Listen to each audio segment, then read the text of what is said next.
Good evening दोस्तों, मैं अनुराग सिंह। आज थोड़ा इस बात को लेकर के डिस्कस करेंगे।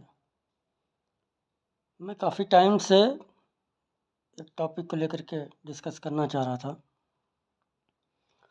20 जनवरी 2025 को जब ट्रंप साहब ने ऑफिशियली प्रेसिडेंट बने तो उन्होंने कई सारे एग्जीक्यूटिव ऑर्डर्स को साइन किया और बड़े बड़े फैसले लिए। खासकर एनर्जी सेक्टर को लेकर के। अब अगर एनर्जी सेक्टर को लेकर की बात है तो इन्वायरमेंटल एक उसमें सबसे बड़ा फैक्टर है। ट्रंप साहब जैसे ही गद्दी पर बैठे तो सबसे पहले उन्होंने एग्जीक्यूटिव ऑर्डर साइन करके पेरिस एग्रीमेंट से बाहर हो गए, और जैसे ही वो पेरिस एग्रीमेंट से बाहर हुए तो अब उनके ऊपर पेरिस एग्रीमेंट के जो भी प्रोटोकॉल है या उसका जो भी ड्राफ्ट है वो रूल अब फॉलो नहीं होगा। पेरिस एग्रीमेंट है क्या? पेरिस एग्रीमेंट ये हमारा क्लाइमेट चेंज के लिए बना हुआ था, खासकर एनवायरनमेंट, जिसमें हमारा ग्रीन टेक्नोलॉजी एंड सस्टेनेबिलिटी को लेकर के बात हुआ था कि हम इस पर वर्क करेंगे, जिसमें हम फॉसिल फ्यूल को कम यूज़ करेंगे और ग्रीन टेक्नोलॉजी को थोड़ा ज़्यादा बढ़ावा देंगे। ग्रीन टेक्नोलॉजी मीन्स कि हम बायोमास से एनर्जी बनाना, यानी कि बायोफ्यूल हो गया, और हमारा क्या बोलते हैं सस्टेनेबल एनर्जी लाइक जैसे सोलर एनर्जी हो गया या हमारा विंड एनर्जी हो गया, इस तरीके का।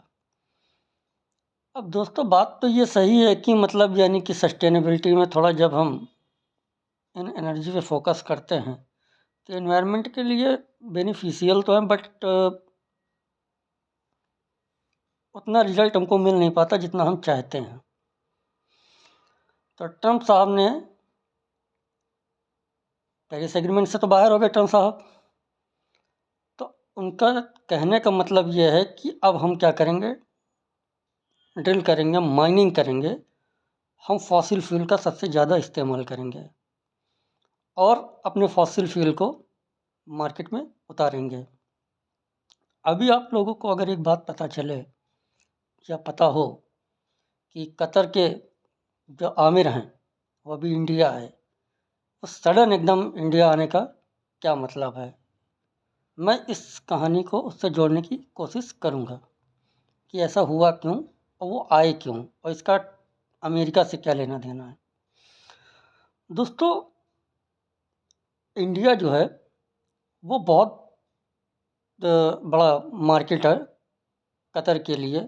ऑयल हम लोग इंपोर्ट करते हैं, कतर से लेते हैं हम लोग, कतर हमको ऑयल देता है।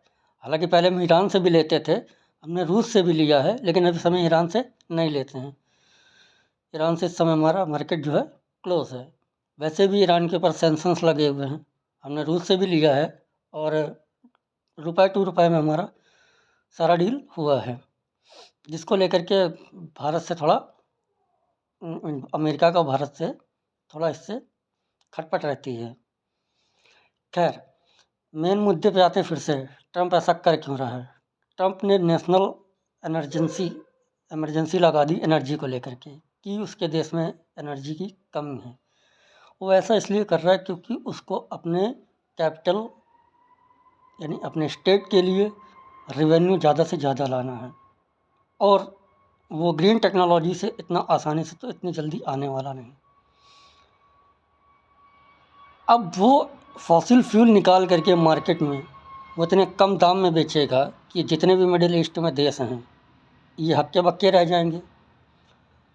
अगर कतर हमको 50 रुपये में तेल दे रहा है, उसके बदले अगर अमेरिका हमको 45 में देगा तो हम अपना फ़ायदा देखेंगे ना। इसीलिए कतर हमारे के पास इंडिया आया कि साहब जो है जल्दी जल्दी एग्रीमेंट साइन करो, क्योंकि अच्छा ये देखो कि कतर जो है वो कितना डेवलप्ड है, पैसा बहुत है, बट लेकिन साइंस एंड टेक्नोलॉजी में क्या उसका योगदान है खुद का? अगर तेल ना हो तो वो देश आगे डेवलप नहीं है।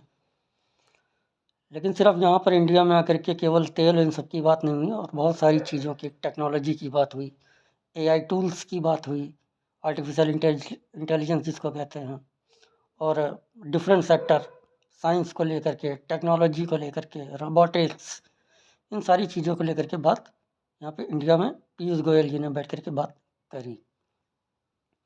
ये डर है मिडिल ईस्ट के देशों को कि आज जो ट्रम्प साहब ये काम कर रहे हैं, ड्रिल कर रहे हैं, माइनिंग कर रहे हैं, फॉसिल फ्यूल निकाल रहे हैं, ये मार्केट में कल उतरेंगे ही उतरेंगे। इसीलिए इनकी जो नज़र है वो ग्रीनलैंड पे है, आइसलैंड पे है। अच्छा, ग्रीनलैंड और आइसलैंड का आप लोगों को हिस्सा पता ही क्या है? वहाँ पे माइनेबल रिजर्व्स और मिनरल्स काफ़ी ज़्यादा हैं, जियोलॉजिकल रिजर्व्स, ये सब हमारे प्रचुर मात्रा में है वहाँ पर, तो जिसके पीछे ये पड़े हुए हैं। अब कितना कब्जा कर लेते हैं, कितना नहीं कर लेते हैं, वो एक अलग मुद्दा है, उस पर मैं नहीं जाना चाहता हूँ, लेकिन मैं एनवायरनमेंट का हूँ तो ये मेरा मानना है। लेकिन बात दोस्तों अगर मैं सही कहूँ, अगर आप मार्केट में उतर करके इस तरीके की खुला गुंडागर्दी कर रहे हैं कि आप एकदम खुला माइनिंग एकदम कर रहे हैं, ठीक है, आप ड्राफ्ट बना रहे या ये इन्वायरमेंटल इम्पैक्ट असेसमेंट को फॉलो कर रहे हैं, उसमें कोई दिक्कत नहीं है। बट आप इन्वायरमेंट से कोई चीज़ ले रहे हैं तो आप इन्वायरमेंट को आप रिटर्न क्या कर रहे हैं? आप इन्वायरमेंट को आपको रिटर्न भी तो करना है। आपने मिनरल्स ले लिए, आपने फॉसिल फ्यूल ले लिया, आपने एनर्जी बना ली, आपने उस समय आपने अपनी जेब भर ली, लेकिन आगे का क्या? तो ये सारी चीज़ें ट्रम्प इन सारी चीज़ों को फॉलो नहीं मानता। वो कहता है टोटली बकवास है green technology and sustainability energy. तो मेरा मानना है कि देखते हैं आगे क्या होता है इसको लेकर के, और भारत का क्या रुख होता है। धन्यवाद दोस्तों।